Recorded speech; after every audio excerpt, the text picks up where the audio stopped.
me know if everybody's here. I see a couple faces. Hi, Manuel. Hi, April. Hey, everybody. Are you back, Larissa? I am back. Well, I'm back, but I'm in my home right now. But it's perfect, right? You can work from home officially. I know. Who would have thought that was an option? And look right? at this. It is. But we can tell who's still at the office, Jocelyn. Yeah.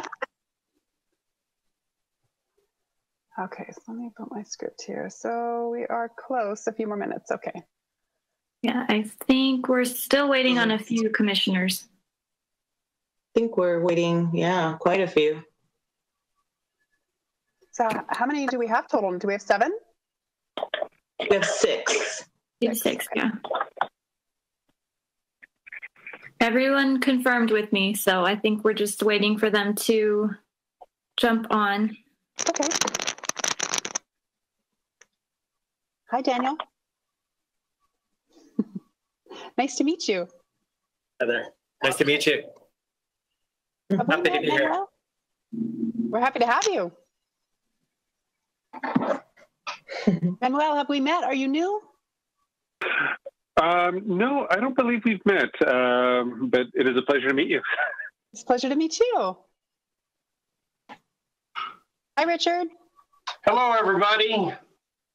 Hi. Hi, Elizabeth. How's everybody doing? Great. How are you? Fantastic. Good. Yeah, just so everybody knows that there's a whole bunch of little boxes on your screen, and it's everybody, including staff, applicants, designers, engineers, you name it. So it's like the Brady Bunch gone.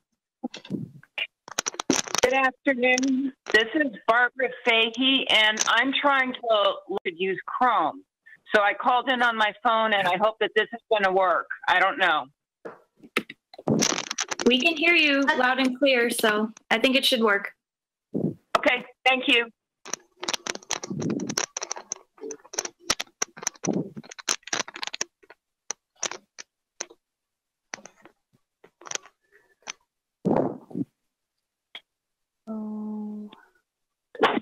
Let me know once all the commissioners are on.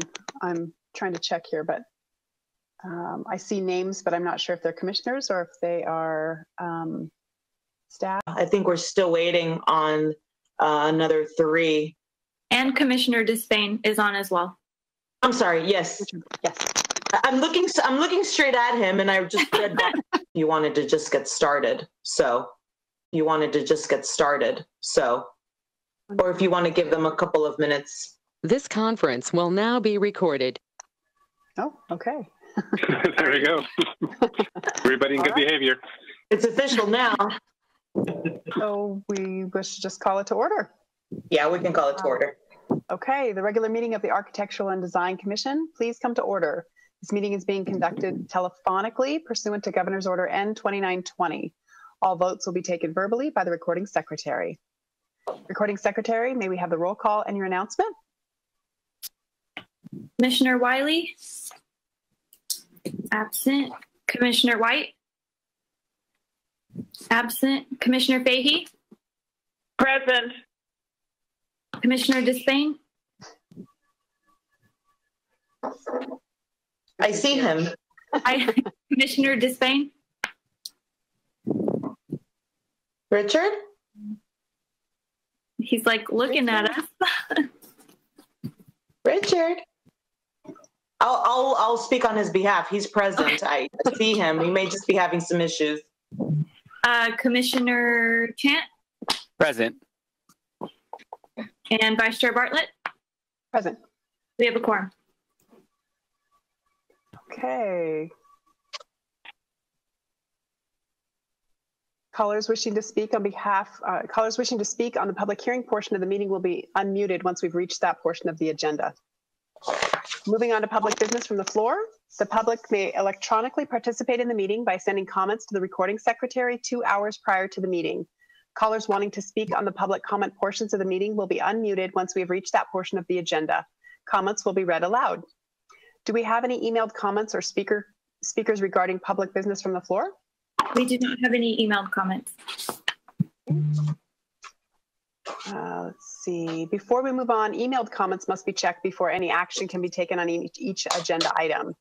Roll call must also be read for each commissioner to state their vote on each item. Do we have any emailed comments regarding the approval of the minutes from the regular meeting on June 4th, 2020? We do not have any emailed comments. The next item on the agenda is site plan review number 20-02. You'll have to, yes, you'll have to call the, or I have to call the roll in order for you guys to vote on adopting the minutes or approving the minutes. Sorry, okay. I make a motion that we approve the minutes. We have anyone second the motion? I'll second that, Adam Chant. And we can vote. Okay, Commissioner Fahey? Approve. Commissioner Despain? We can't hear you, Commissioner Despain. Oh, I mean, I saw him say approve. Does that count? Yeah. Thumb up, thumb down. So John, item on the agenda is the site plan review number 20-02. Can we hear the staff report, please? Vice Chair Bartlett and members of the Architectural and Design Commission, the project that you have before you tonight is site plan review number 20-02 for the construction and operation of a 72-unit affordable housing complex in the high-density residential zone at the southwest corner of Avenue K and 27th Street West. The development would have a total of 5 two-story residential buildings and a 1-story community center office building. These buildings will provide a total of 6 one-bedroom units, 44 two-bedroom units, and 22 three-bedroom units. Laundry facilities would be provided in the community center, and the buildings would be placed in a rectangular fashion in order to provide a large central courtyard and open space area. A total of 12.8% of the project site would be designated as recreational usable open space and would include such items as barbecue areas, tot lot, community center, walking, jogging path with exercise stations, and a dog park. A total of 20.6% of the project site would be landscaped, and an additional 18,000 square feet of landscaping would be provided in the parking areas. A total of 138 parking places would be provided through a combination of covered carports and uncovered spaces.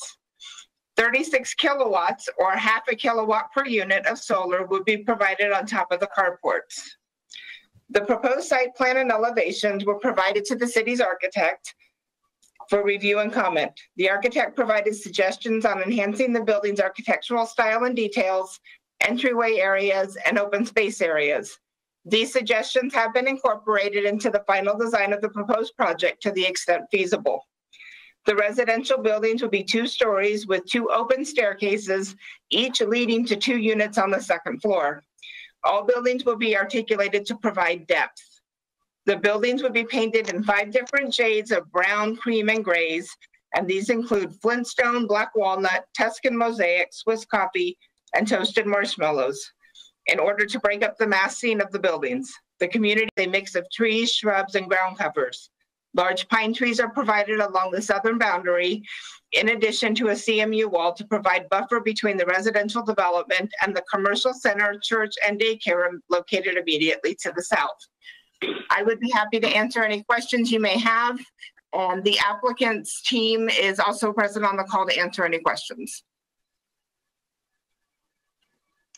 Do we have any emailed comments or speakers regarding SPR 20-02? We do not have any emailed comments at this time. The public phone lines are now open for those wishing to speak on public hearing for site plan review 20-02. Any callers wanting to comment, please press *6 now, state your name, and then wait until you are called upon. Speakers are limited to 3 minutes each. Do any of the commissioners have any questions?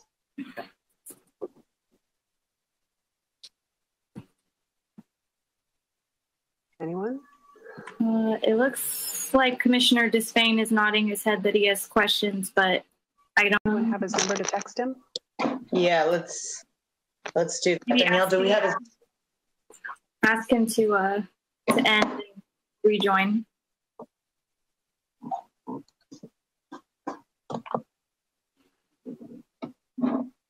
Let me try to message him. Give me 1 second, please. Oops. He left. Yeah, oh, he's gone. I'm trying to call back.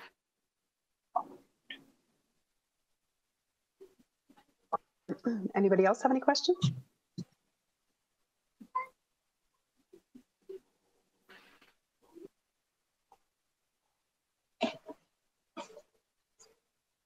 I can make a comment that I looked through this whole thing and it looks very thorough. I do like that it applied a number of the details that we like to see in the design specification.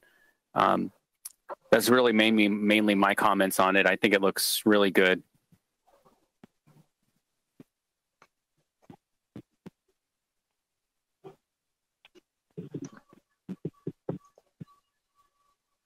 Commissioner Despain, are you able to hear? About the leading sustainable design features this project has. If you could speak, if someone could speak on the roof treatment, that this it looks like it's going to be particularly flat roof design. And the one thing I'm concerned about, I mean, the project looks really good overall. I'm concerned about the dark brown in the desert atmosphere. The paint, the walnut, I believe, is what they're going to use with that. But as detailed on the elevations, it also includes the trellises. What's the overhang going to be on that out towards the extension of the building? How far out will those come out? You have me present. Our project manager, Elizabeth Took Moore. In addition, we also have our assistant project manager, Augustine Alaman. That's part of the development team. We also have Manuel Salazar from Y&M Architects that will be answering some of these questions, and Benefis, our entitlement consultant. So it may be one of us answering your questions, but just to tee us off before Manuel talks a little bit more about answering to paint colors and the canopy, this will be a LEED building. So let me just tee this off to Manuel, if you don't mind, just covering some of the energy design features as well as how we're planning to tackle the dark brown color and the canopy. Good afternoon. My name is Manuel Salazar. I am the project architect for the building. And as far as some of the questions that you've answered, so the first one is sustainability.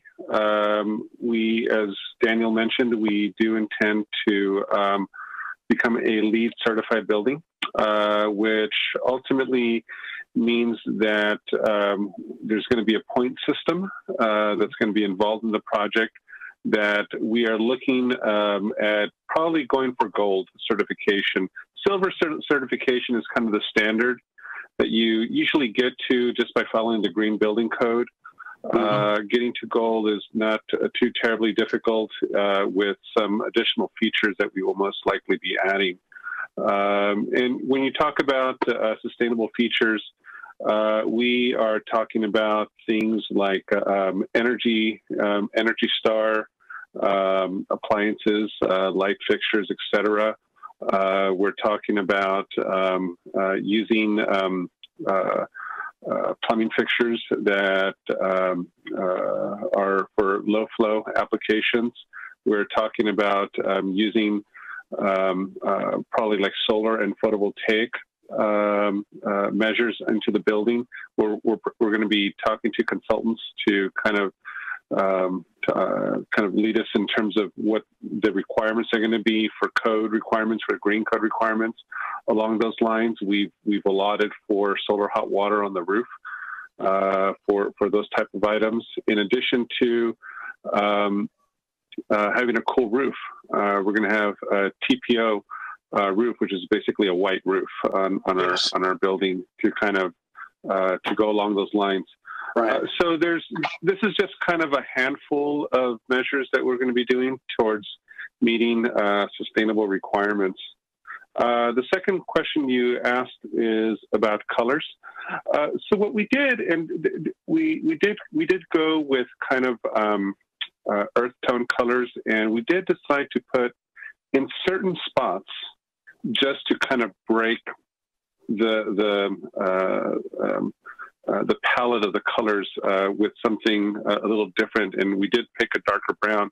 Now, in those areas, when it comes to landscape, we are going to deliberately be putting some trees directly in front of those areas so that it is getting shade, depending on how the sun's going to go. So, because I tend to agree with you, once you have a very bold, dark color in an environment that gets a lot of sun, it doesn't wear very well.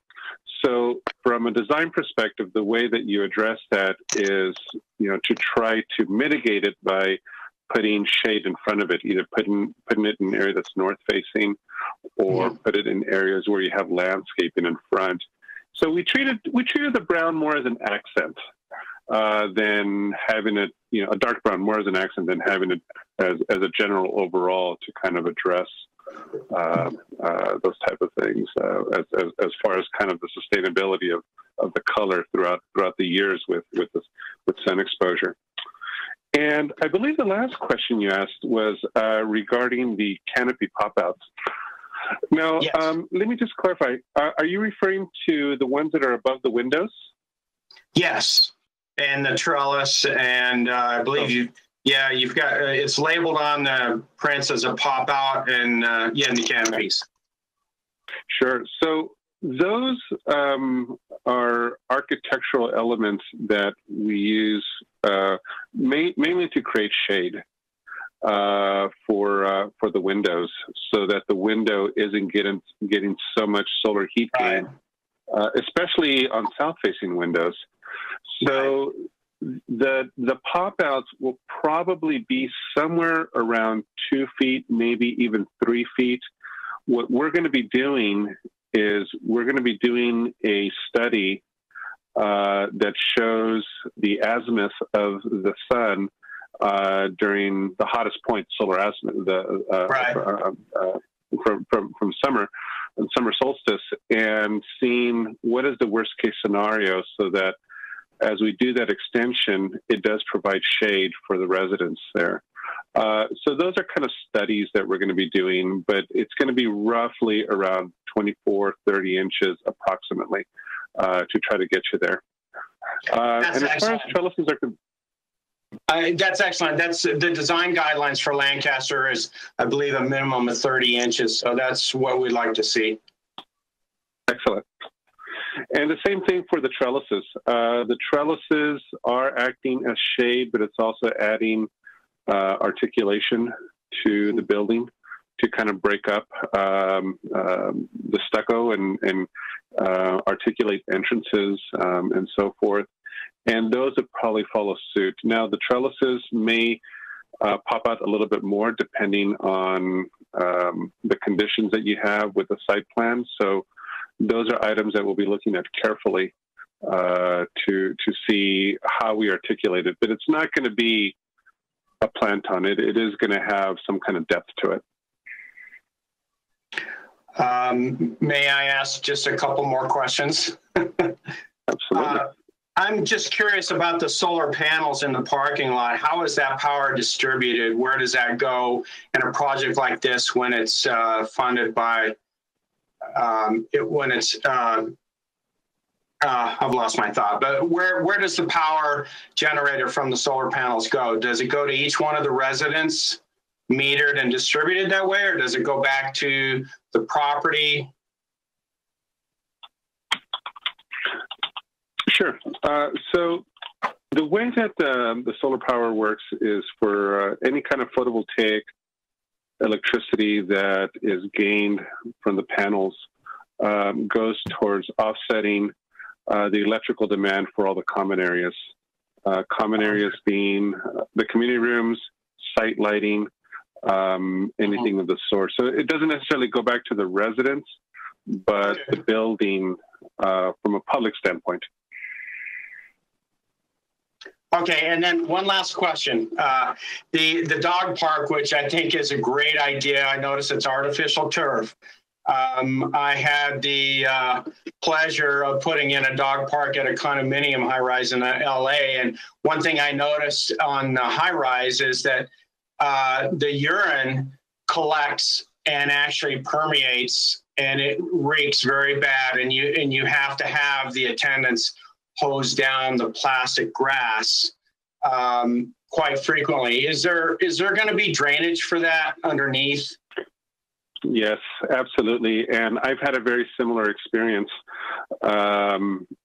So the common error is that they allow any kind of water, or in this case, dog pee, to kind of permeate into the ground. And that's a big no-no because it just basically stays there. But by adding drains, that does help substantially, because when they do water it down, it allows any of the odors to basically quite literally go down the drain. And ultimately, these are our goals. Our goals is, as we're looking at the project and we're looking at some of these challenges, to be mindful of what we do. We want to make sure that we're mindful of these conditions. We want to make sure that we're in compliance with the Lancaster Design Guidelines. And we put out a project that works well for the area and for the community. Well, thank you, Mr. Salazar. My pleasure.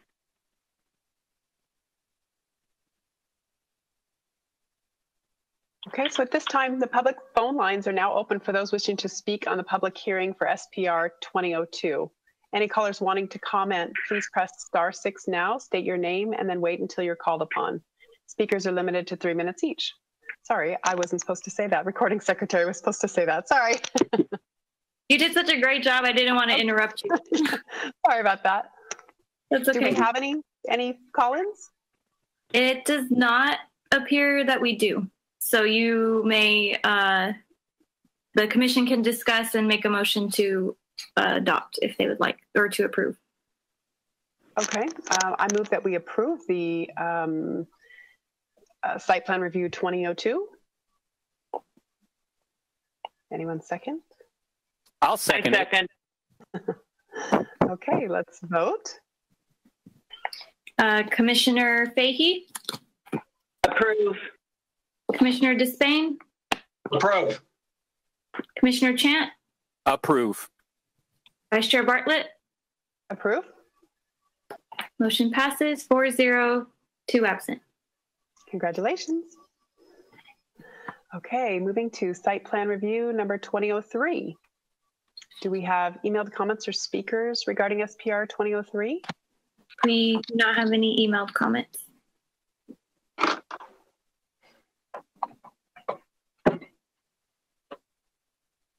I believe our planner, Mitzi Alvarado, can present.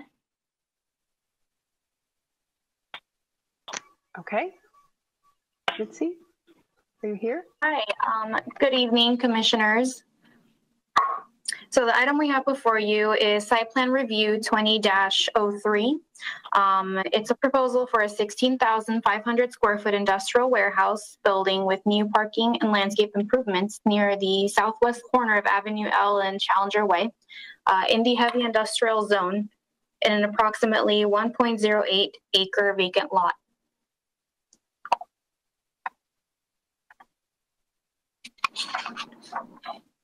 So a total of 38 parking spots are provided with a new trash enclosure consistent with the project design materials.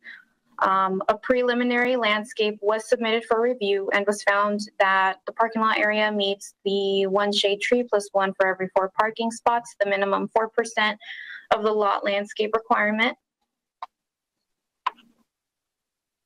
Approximately 12,309 square feet of the floor area is open warehouse space with 4,191 square feet of office space and employee break areas. The exterior elevations of the proposed building will consist of insulated wall paneling, steel decorative paneling, storefront style windows, decorative steel canopies over the building entrance and east street facing elevation. And here we have a rendering sample of the proposed project. Staff recommends that the Architectural and Design Commission approve site plan review 20-03. The applicant and myself are available for any questions you may have. Do we have emailed comments or speakers regarding SB 2003? Oh, we can't hear you, Danielle. The phone lines are now open for those wishing to speak on site plan review 20-03. Any callers wanting to comment, please press *6 now, state your name, and then wait until you are called upon. Speakers are limited to 3 minutes each. And we'll give it a second. And it does not look like we have any callers or okay. Gotcha. Other staff or something. Yes. Okay. Do any of the commissioners have any questions about the project?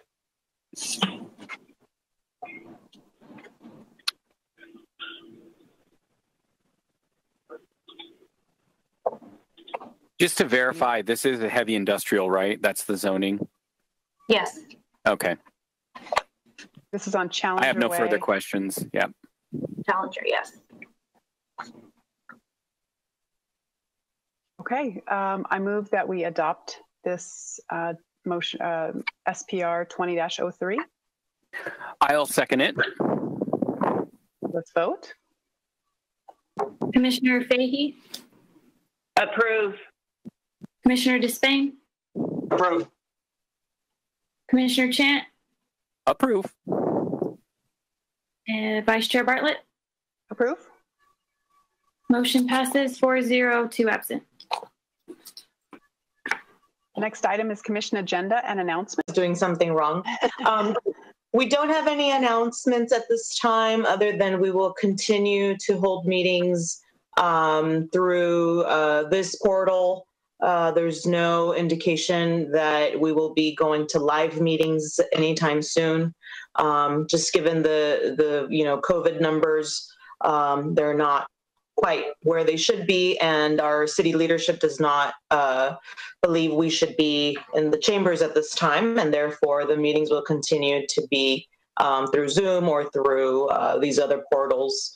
Same goes with staff. Staff is on a kind of part-time in the office, part-time at home schedule, so we are available, just not face-to-face, in person face-to-face at least. So bear with us. Thank you for your patience. This is really for everybody, applicants and commissions. It's a challenging time, but we're just trying to navigate through it all. And some of us are a little bit more technologically challenged than others, and we just need to be a little patient with it and get through it. But nonetheless, that's the only update that I had, and we're just chugging along. All right. Thank you. Thank you. Glad to see your face, Thank you, Larissa. Thank you. It's good. It's really good to be back. Sort of. Sort of. Yeah. Sort of back. Yeah. The adult interaction is lovely. Right. Exactly. Do we have any emailed comments regarding public business from the floor, non-agendized items? We do not have any email comments. And next Architectural and Design Commission meeting on Thursday, September 3rd at 5 p.m. Sorry, that's my. Seeing you all. This conference is no